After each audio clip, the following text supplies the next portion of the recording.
지금 당장 힛.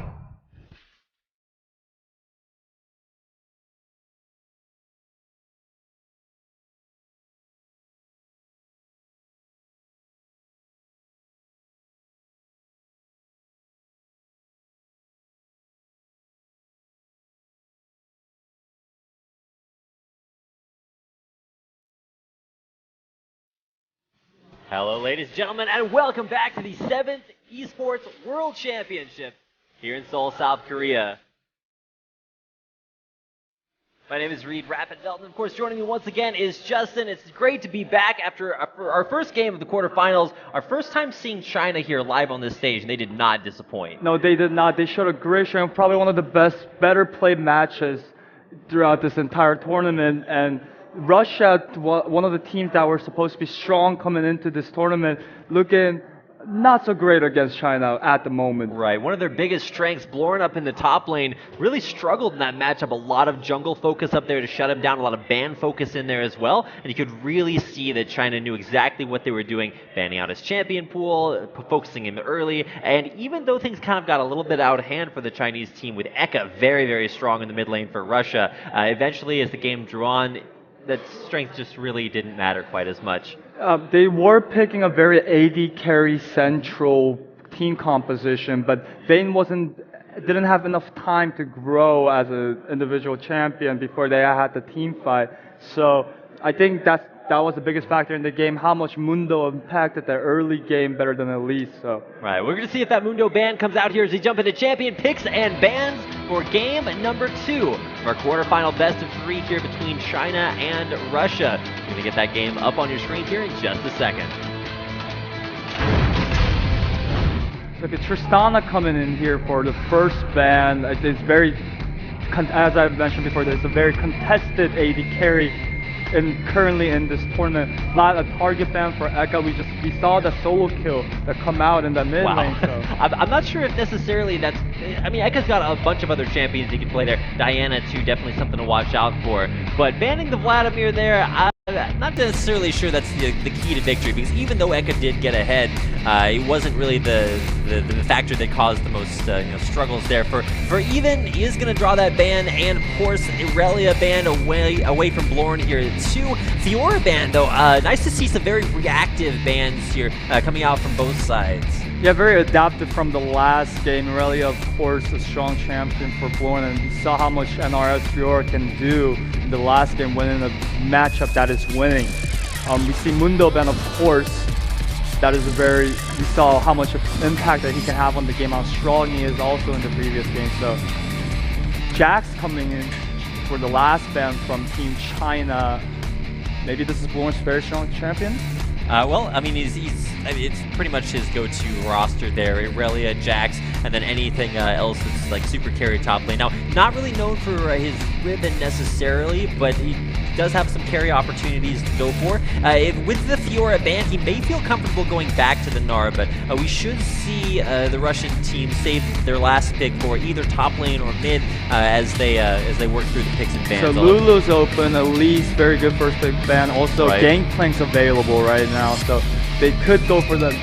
Right, I'd expect to see a Gangplank be picked here if Even wants to go for that. They could go for the Gangplank Bard combo if they want to. I don't know, I keep saying Even, and I expect him to, and I keep reading Ever, so that combo worked very well for them. Gangplank banned out in game number 1, focused there, and of course a lot of research put into that ban. Didn't see it this time around, but there it is. We're now seeing both top and mid being shown here in the first rotation.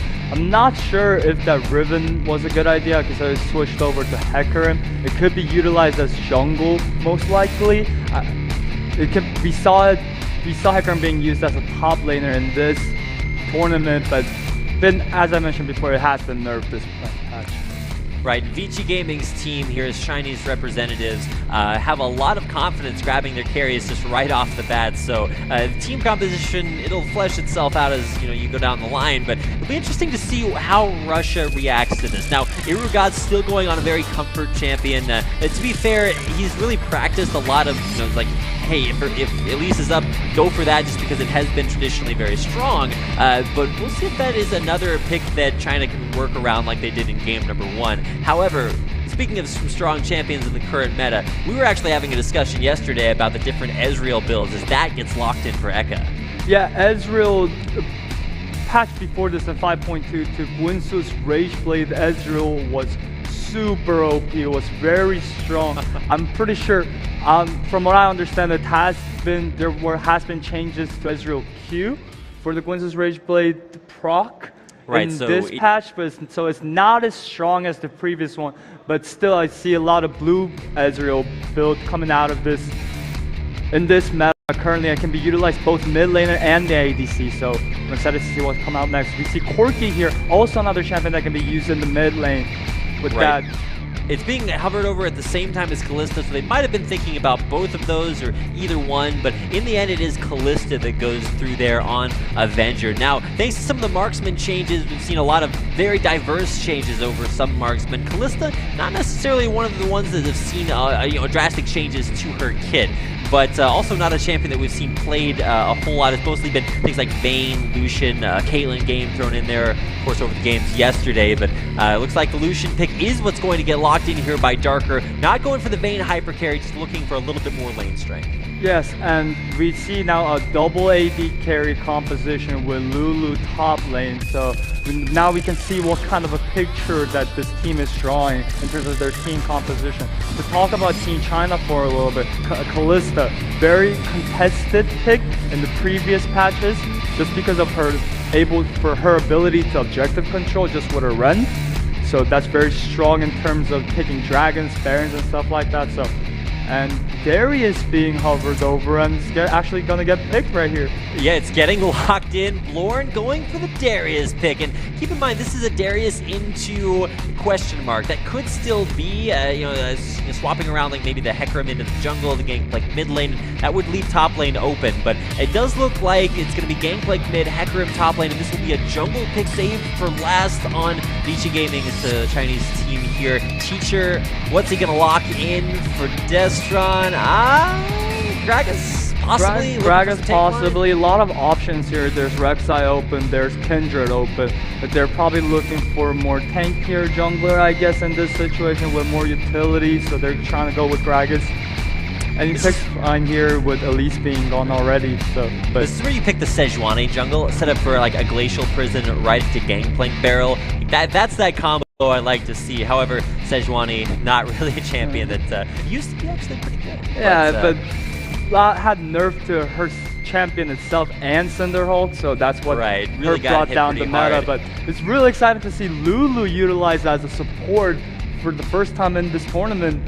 Right, I think we were both expecting that to go up to the top lane for Blorn, but he's picking this is a very Blorn champion if you've gotten a chance to watch a lot of his games. He just picks a lane-dominant top laner and then tries to make it work. Now, of course, he is going up against NRF this time around with Hecarim, and this is Ignite Hecarim with Teleport, so he's not going to have the flash mobility, but he is going to have a lot of strength in lane. Saw what a big difference Ignite made mid lane for Eka in that 1v1 versus even in game 1.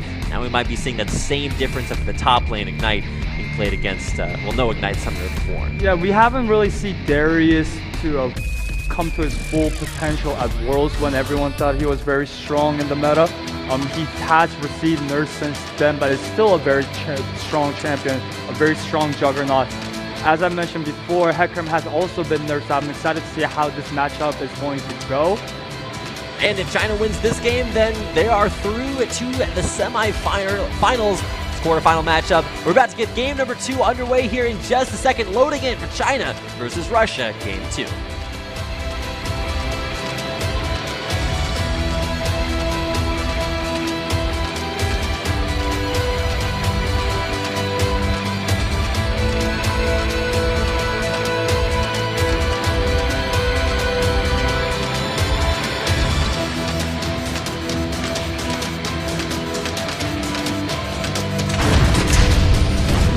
Welcome back, ladies and gentlemen, at Game 2, like I said, coming your way here with China, now on the red side, facing off against Russia here, now on the blue, swapping sides. We'll see if they can swap their fates, as Russia did drop game number 1. We'll see if they can come back with some very different picks here. Lulu coming through as a support champion, was banned in game 1, but another champion that was banned in game 1 that made it through is Gangplank, there for even.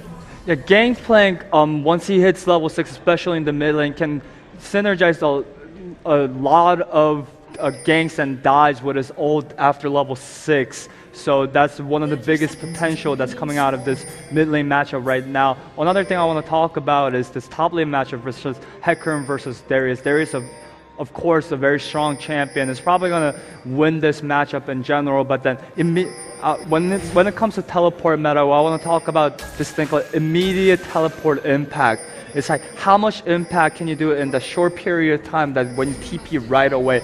And compared to Darius, Hecarim has a higher impact when he TPs just because of his high mobility and his ult to immediately dive that backline. And also pair that with Gangplank ult, can see a lot of big fights happening in the bot lane. So that's what I'm trying to look for in this game.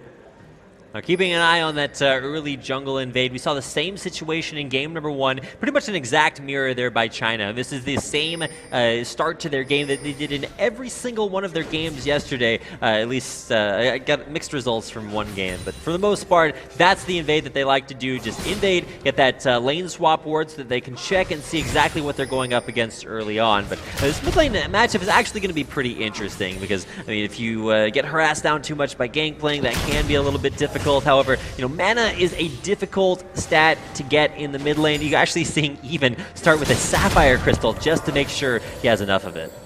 Yeah, probably trying to build it into that Sheen really fast, but it's going to be a very hard matchup for Gangplank just in general. How Ezreal mid does very well against melee champions. Yeah, and to be fair, I mean, mana is not a combat stat. You run into lane with 400 or 500 gold spent on mana, and you're just like, well, let me just hit you with this Sapphire Crystal, which in real life may actually hurt. Never been hit by a Sapphire Crystal, but in lane, not going to be giving you any combat stats. Will allow for a few more Qs to come out there. It's not mana regen like you'd see from things like, I don't know, Fairy Charms. But it is going to build into that Sheen, like you said, so that'll be a big power spike. See what happens when Even gets to have a top lane. We've got some action going on here as this Strahd comes top lane, forces the flash. Immediate flash for the knock up there, and Blorn, he's not making it out of this one. First blood goes to Rek'Sai. Yeah, he had to flash out of there. He had to flash over trying to get Rek'Sai, but Rek'Sai already had flash, and the knockup was going to happen. Ignite already being used. He was going down no matter what in that gank. And he didn't even yell Timber, even though he knew it was already going down. Man, this guy would not make a good international Mr. Worldwide. But this is a worldwide tournament, so maybe I guess that counts for that. Maybe.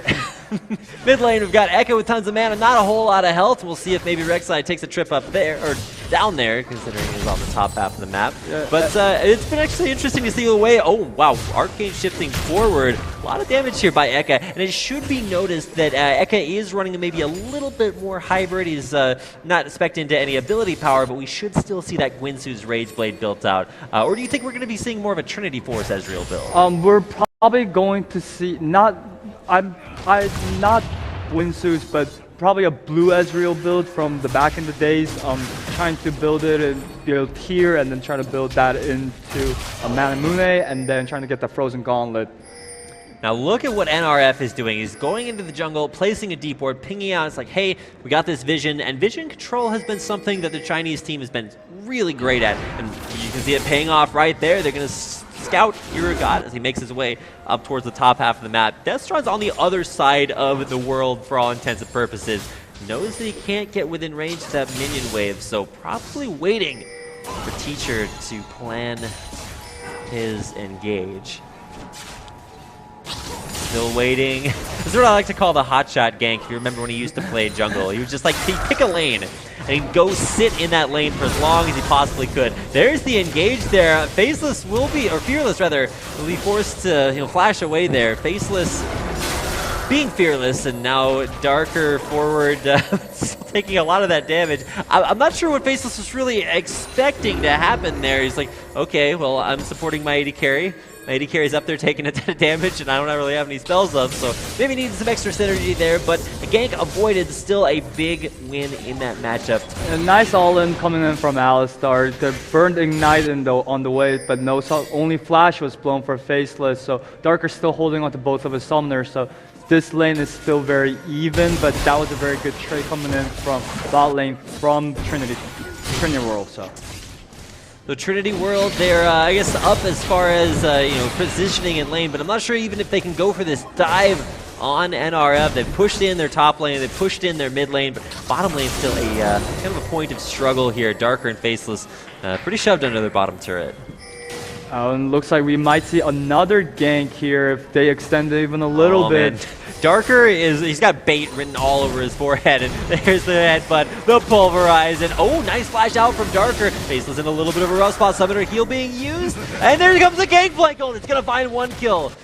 Darker, fortunate enough to survive, but perfect usage there by Even. He's like, yeah, I want that kill. You know, a little bit later than I expected. Maybe he just hit level 6, but that was the one. That was the biggest thing I was expecting coming into this game, is that 4v2 synergy in that bot lane when Gangplank hits level 6. That ult is very strong, and they're able to dive that properly and get that kill.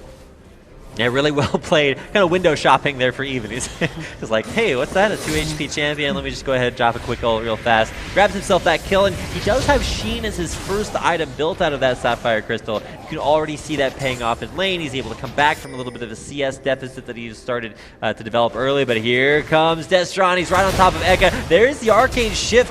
No real damage onto Eka, but he is forced to run backwards in the lane. Does have a wave of minions to kill him. Yeah, probably wouldn't have had to flash out if he was running something like heal, but he's actually running Ignite on this Ezreal for more kill potential, but he always does have that Arcane Shift. It's really hard to gank this lane in general if you're running an Ezreal mid, so very nice gank coming in from Destron once. Now it'll be interesting to see how this transpires as far as his build's concerned. I was expecting the tier first. He went for a long sword instead. There's the Arcane Shift. Oh no, Eka. Headbutt, the pulverize.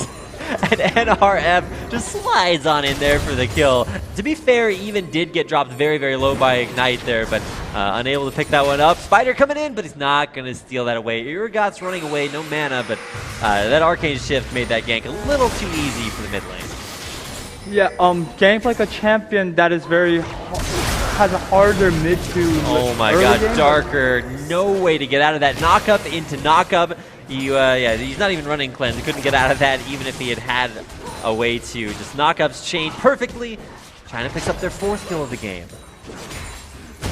Yeah, very strong showing from Team China overall. Continuation from the previous match. They're getting leads where they need to, and they're doing things perfectly, diving very well, not having any death at this moment, and taking distractions. So you see that objective control coming in from Kalista.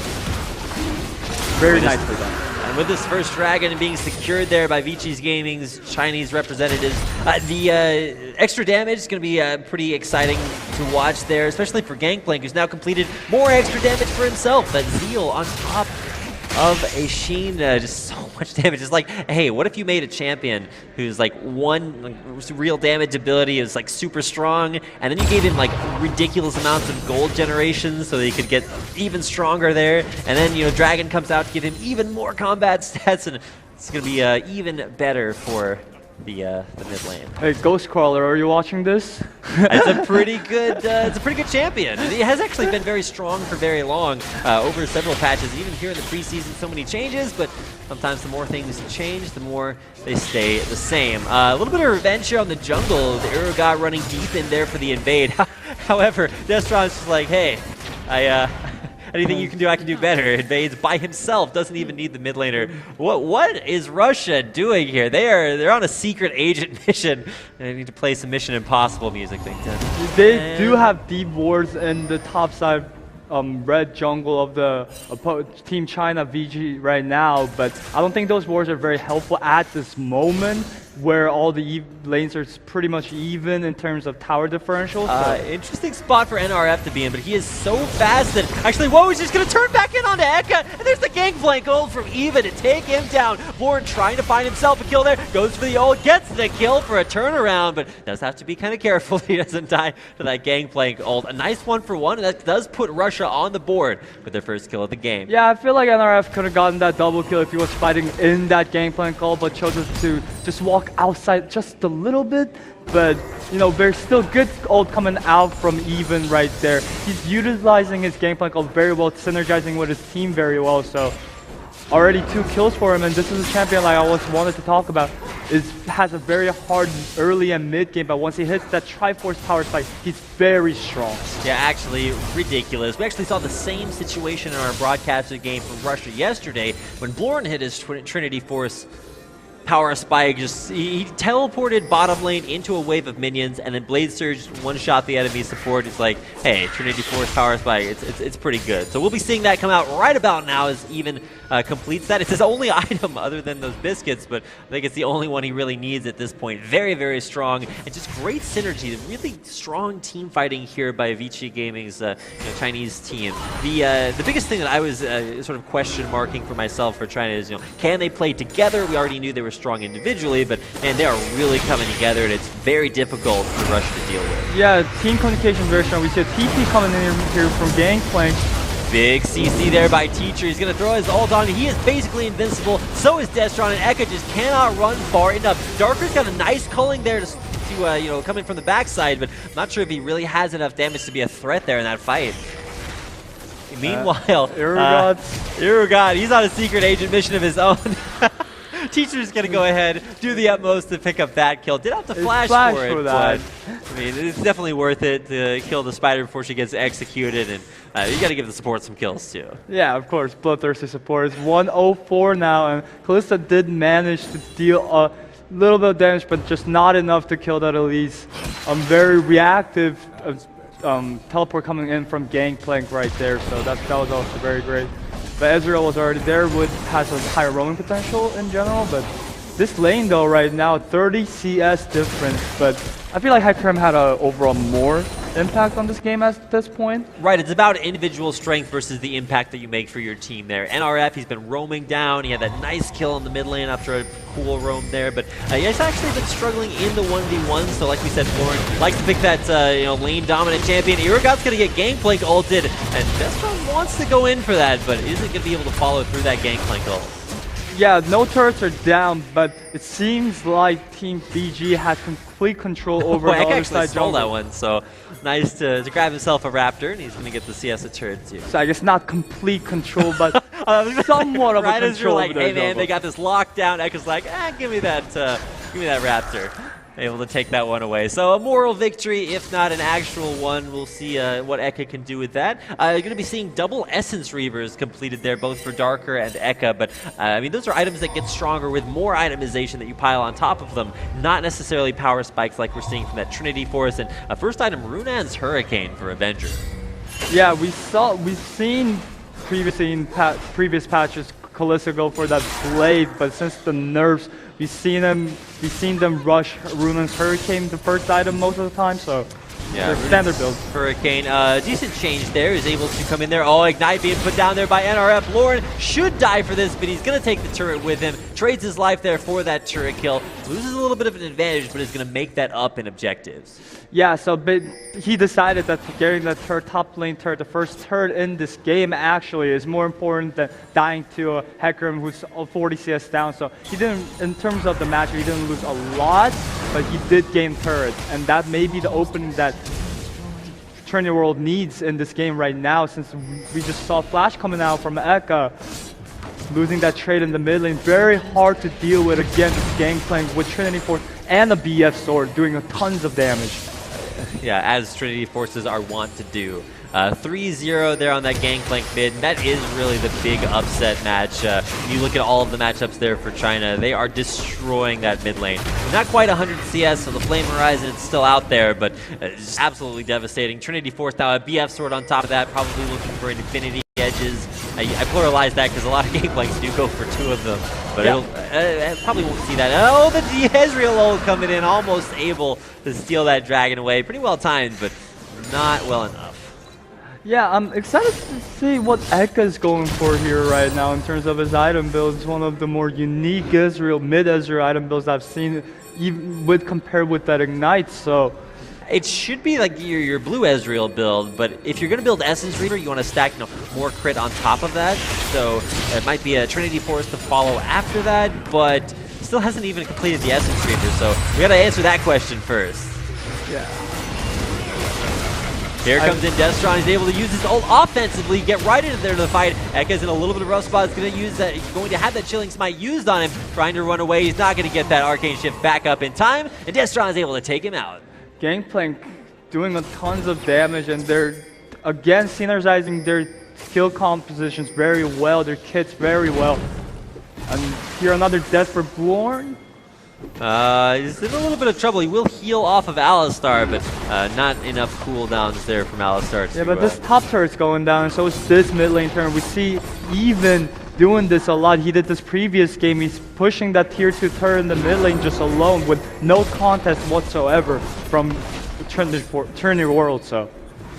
Yeah, very, very difficult game, especially for the mid lane. And for Russia in general, this time they do find their strength back up top, but it's just not what they needed in time. Darius is super good if he's able to abuse his lane matchup, but outside of that, when it comes down to team fights, unless he's going to get those balls pentakills, I don't know if he's really going to be able to turn this one around like his team needs him to. Got a little bit of an engagement there. Destron up in the front lines. A nice dive in there by NRF. Faceless in a little bit of a struggle, but now NRF has to get back to this fight. Lauren, though, he's just getting knocked around as much as he wants to.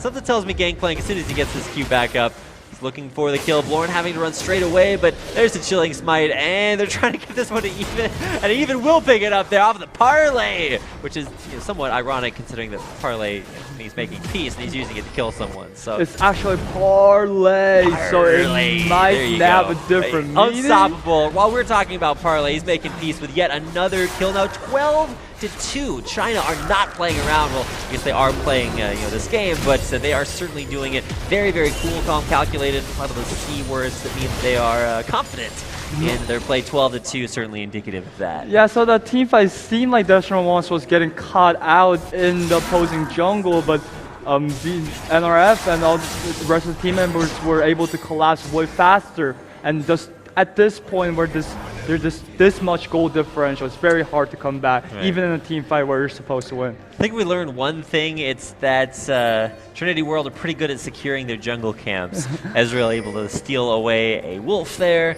also able to steal away a raptor earlier. It's like, oh, hey, you gotta get your little advantages while you can. Faceless, it's all he can do to clear out that Banshee as it roams out through the upper river. But speaking of upper river, this Rift Herald is gonna turn into Baron here in a couple of minutes, and we might see one, if not both of those, go over to Vici's team here. They are able to position correctly for it. But speaking of positioning, TrinityWorld's got to get back to base.